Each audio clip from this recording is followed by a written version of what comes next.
Hello everyone, নিকিস daily স্টোরিতে সবাইকে স্বাগত।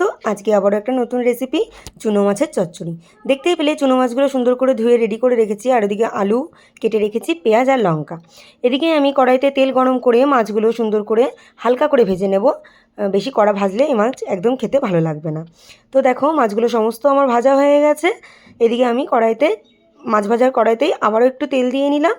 দিয়েই এরপর কালো জিরে ফোড়ন দিয়ে দেবো। ফার্স্টে আমি আলুগুলো ভেজে নেব সুন্দর করে।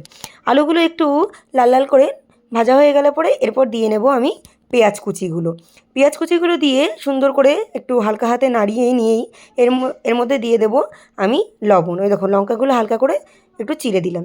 লবণ দিয়ে সুন্দর করে ভাজা ভাজা হয়ে গেলে পরে এর মধ্যে দিয়ে দেব আমি একটু হলুদ গুঁড়ো। এই সিম্পল রেসিপিটা খুব সুন্দর, তোমরা একবার ট্রাই করে দেখবে। হলুদ দিয়ে একটু ভাজা ভাজা করেই দিয়ে দিলাম জিরের গুঁড়ো আর লঙ্কার গুঁড়ো। দিয়ে সুন্দর করে ভেজে নিতে হবে মশলার সাথে।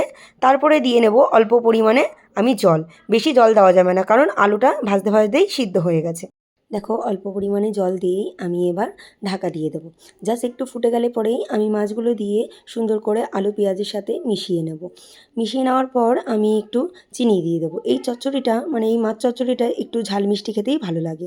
তো একটু চিনি দিয়ে নিলাম, নিয়ে একটু নাড়িয়ে চাড়িয়ে আমি একটা বোলের মধ্যে নামিয়ে নেব। এই সহজ রেসিপিটা তোমাদের কেমন লাগলো অবশ্যই তোমরা কমেন্ট করে জানাবে, আর চ্যানেলটির পাশে থাকার জন্য সাবস্ক্রাইব করবে। আজকে এই পর্যন্ত টাটা সবাইকে।